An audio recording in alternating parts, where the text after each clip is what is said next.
What's going on? Throwback Monday. Haha.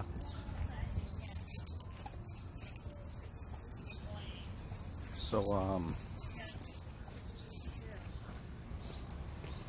Throwback Monday, NWO. Anyways, some wrestling news. And, coming out of SmackDown. And with all the craziness in the world, we kind of use wrestling as a, what's the word? As a escape. Escape, that way you don't have to think about the real world. At least that's why I watch it. Get your minds off of things, and you know, you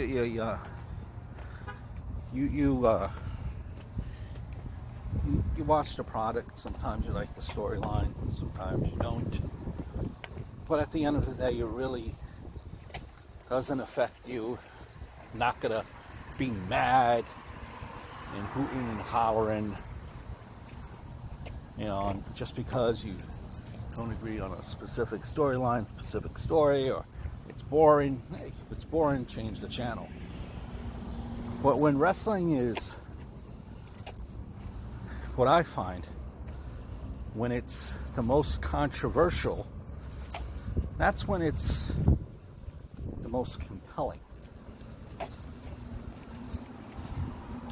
Controversial, as in, well, let's just think back a few years ago.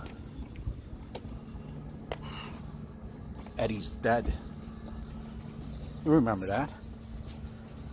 Oh, how could the WWE do a storyline on Eddie Guerrero after he just passed away? Eddie's dead. And the same thing coming out of SmackDown, to a different degree though, was the storyline where, you know, Jeff Hardy playing in an alcohol, you know, like a DUI insinuated or related storyline, and everyone's up in arms, internet buzzed. How could they do this?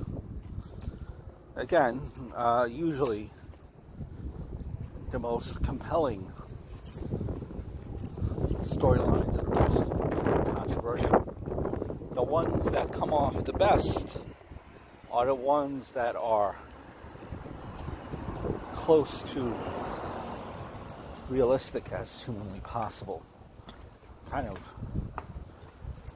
you're kind of watching the storyline unfold and thinking to yourself, this is too close for home. This is almost the real thing here. I think Jeff Hardy is at a point in seniority, and you know, I think we agree that there is seniority, there is a pecking order, there is a pecking level. If you're asking who does the WWE believe in, Jeff Hardy or Matt Hardy, well, I think we could agree that WWE would much rather have Jeff than Matt. And now you've been seeing the vignettes over the past couple of weeks, the rebirth, the redemption of Matt Hardy, of Matt Hardy. Of Jeff Hardy, I'm sorry.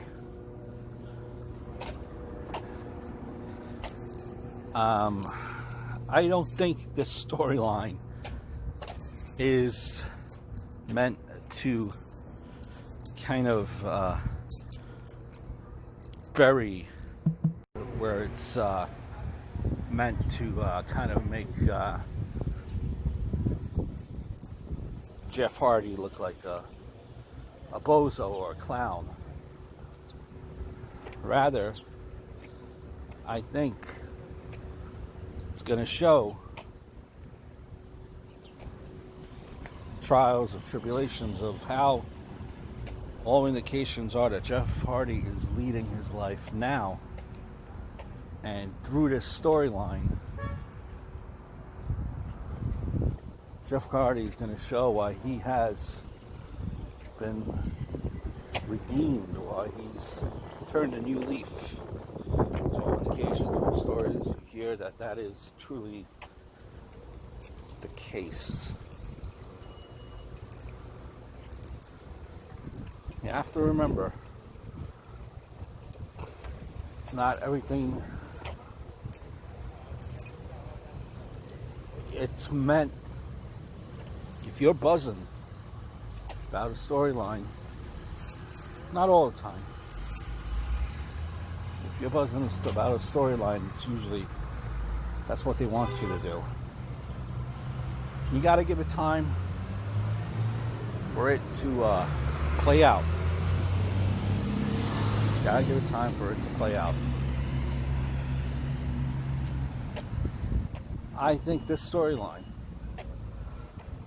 is meant to give, ultimately where this is going, it's given Jeff Hardy another title run. So let's all relax. Let's watch it unfold. In a sense, in a way, I think that Jeff Hardy is wanting to tell his side, his trials, and his tribulations, and I'm sure that he has all of his fingerprints on this storyline. You bet, if you don't think that there's such a thing in seniority and he don't have a say, I think you're sadly mistaken. I think a character like this that draws money, every time they've platformed him, this guy draws money. I think he definitely has a say. So let's just wait until it all unfolds. Hope all is well.